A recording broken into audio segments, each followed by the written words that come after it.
मध्य प्रदेश को heart of India कहा जाता है क्योंकि यह बिल्कुल देश के बीचों बीच स्थित है। क्षेत्रफल की दृष्टि से यह भारत का दूसरा सबसे बड़ा राज्य है।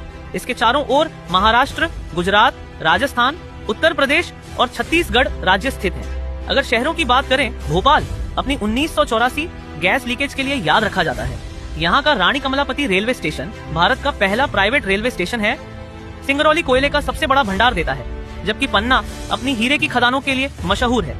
खजुराहो के कंदारिया महादेव मंदिर विश्व प्रसिद्ध है। कटनी को चूना नगरी कहा जाता है। जबलपुर में हाईकोर्ट, सैन्य अड्डा और धुआंधार जलप्रपात स्थित है। अमरकंटक एक विशेष स्थान है क्योंकि यहीं से नर्मदा, सोन और नदियां निकलती है। ग्वालियर को तानसेन की नगरी कहा जाता है और यहाँ वायुसेना अड्डा भी है। विदिशा का हेलियोडोरस स्तंभ और सांची स्तूप यूनेस्को वर्ल्ड हेरिटेज साइट है। भीमबेटका गुफाएं आदिमानव की प्राचीन चित्रकला के साक्ष्य प्रस्तुत करती है। होशंगाबाद में करेंसी पेपर बनता है और देवास में करेंसी छापे जाते हैं।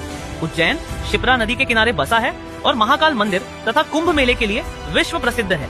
यहीं पर पहली वैदिक घड़ी भी स्थापित की गई थी। इंदौर सबसे विकसित शहर है, जबकि मांडू अपनी बाज बहादुर और रानी रूपमती की कहानियों के लिए मशहूर है। नेपनगर में अखबारी कागज बनता है। अलीराजपुर को एमपी का चेरापूंजी कहा जाता है क्योंकि यहाँ सबसे अधिक वर्षा होती है। आसिरगढ़ का किला दक्षिण भारत का द्वार माना जाता है और मंदसौर अफीम उत्पादन में सबसे बड़ा जिला है। मानचित्र पर देखें तो मध्य प्रदेश में दो प्रमुख पर्वत श्रेणियां हैं, विंध्याचल और सतपुड़ा।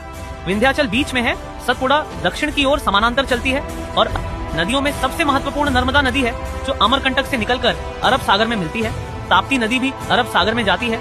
सोन नदी पूर्व की ओर बिहार तक बहती है। मध्य प्रदेश को टाइगर स्टेट कहा जाता है क्योंकि यहाँ सबसे अधिक बाघ पाए जाते हैं। ये अपने वन क्षेत्र और आदिवासी संस्कृति के लिए भी प्रसिद्ध है। मुख्य फसलें सोयाबीन, गेहूं और धान है। ये था मध्य प्रदेश। जय हिंद।